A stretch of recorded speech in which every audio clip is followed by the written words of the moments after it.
welcome to Stamp Along with Rubbernecker. This is Preeti. Last week I showed this card on the release video, and I thought I'll show you another version of how I made that card. So basically, these are thank you cards that I created for the holiday time, for all the gifts that our children receive or we would receive, and these are very easy to make cards. So I just thought I'll show you a simpler form of making the same card as a mass production. So though I'm showing you just one card, but this is easily, you can make multiple of these, and they're very simple.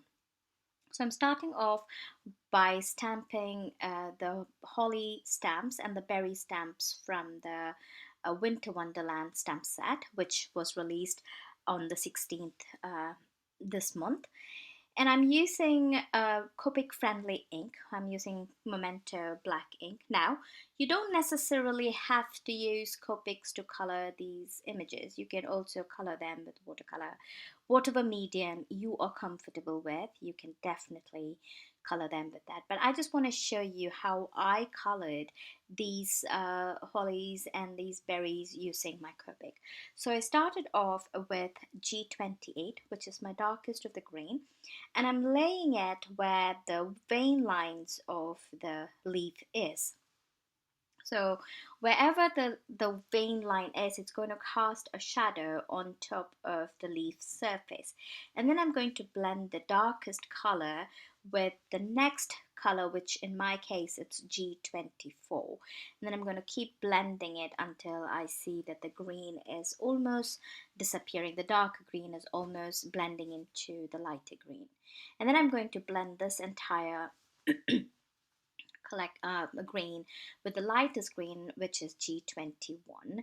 And then once I'm done blending all the three colors, I'm just going to take YG23 and I'm just going to flick this over the entire surface of that leaf, and that is just to change the tone of the green. The green shades that I have chosen, G28, 24 and 21, a little bit on the muted side, and I wanted a bit of vibrancy, but I didn't want it to be completely a yellow green flower either.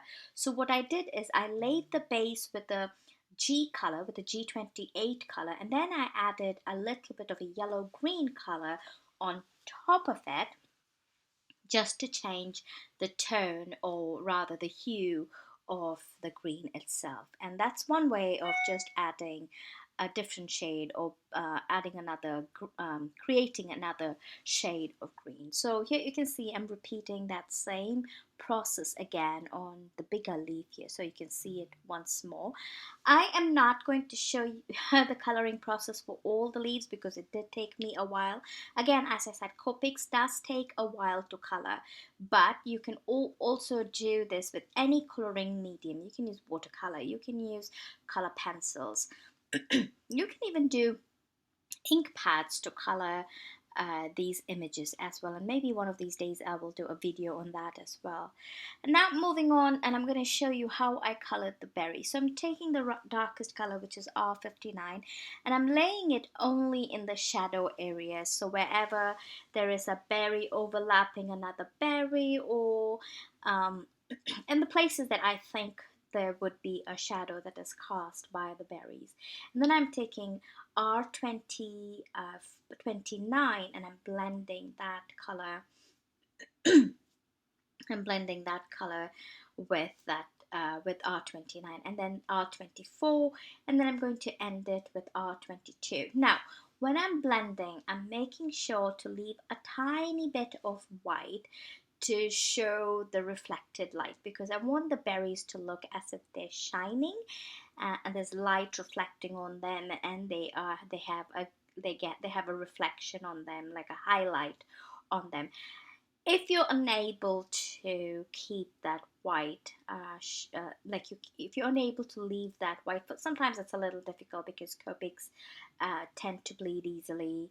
And if it's hard, it's very easy. All you need to do is just take a gel pen and add the white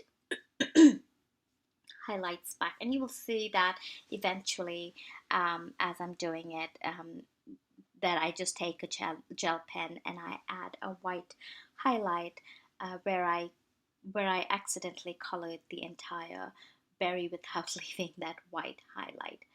Anyway, so as I said, these are very, very simple images to color. They're not very complicated, they're very easy to color. And once I am done coloring all of these images, that you can see, I'm just showing you that I'm just adding a white dot in places where I think I've colored the entire berries. Now I'm going to just go ahead and color all of these images off camera, and I'm going to die cut them. No, actually no, I don't have the dies with me, but the dies are available for these in the store. I just fussy cut them using a fine detail scissors. And then I'm taking this white panel, white cardstock, it's just a regular white cardstock, and I'm going to take this Thanks sentiment die, which also is a new release, and I'm going to just take the large Thanks and I am going to stamp that using a really dark black pigment ink, and in my case it's VersaFine black ink.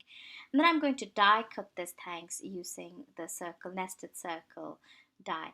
Now it's time to just place those holly berries and leaves, which I had fussy cut in, like I'm just positioning them, some on the top and some at the bottom.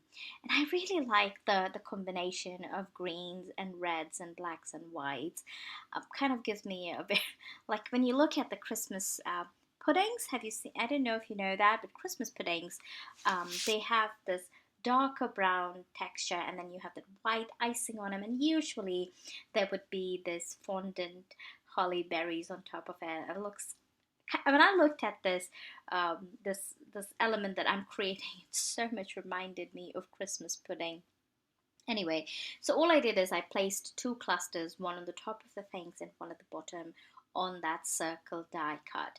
And then I'm taking an additional sentiment which reads, "You are the best," and I'm going to stamp and emboss that on this red cardstock. This is some old piece of red cardstock I took from my stash, and I just went ahead and heat set with white embossing powder, and I just not die cut, sorry, actually I just trimmed it down to a really thin label. And then I'm just going to add some foam tape behind that sentiment, and I'm going to adhere it right underneath the thanks.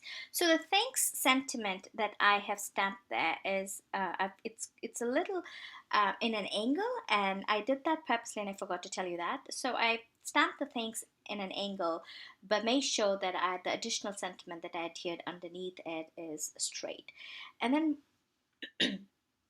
I took another white panel that you can see, which I have cut it down to 3 by 4¼ inch, and I'm just taking this black twine that I've been having in my stash for some time, and I'm just going to add that behind that little element that I created.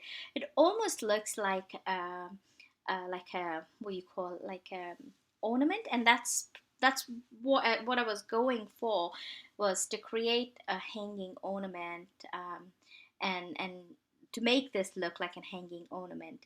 So I'm just adding a little tiny bow using the same black twine right above the place where I have added those holly leaves.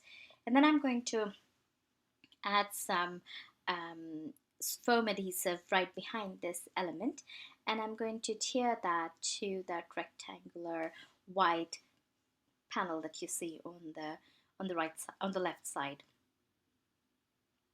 There you can see I'm just going to adhere that onto that rectangular panel, and then the remaining twine that's hanging behind, which is hanging behind it, I'm just going to tuck it behind the cardstock, and I'm going to use a Scotch tape, just a regular tape, and I'm just going to tape it there so that it stays behind in the back of that cardstock. And then once I'm done with all that, I'm just going to add some more sorry, foam tape right behind this panel, and I'm going to adhere that onto a red top folding note card, and I'm just going to add a little bit of shimmer to those berries. I wanted those berries to have a frosted look. Unfortunately, the camera really didn't pick up that look, but in real life, those berries really look beautiful and frosty. And I'm just adding a few sequins and scattering around this ornament, and then I will be all done with this particular card. So you can see how easy this card was to make, and I'm sure you'll be able to mass produce many of these thank you cards to send out to your loved ones. I hope you enjoyed this video today. Give us a thumbs up if you like this video. Subscribe to our channel, and I will see you next time. Bye bye.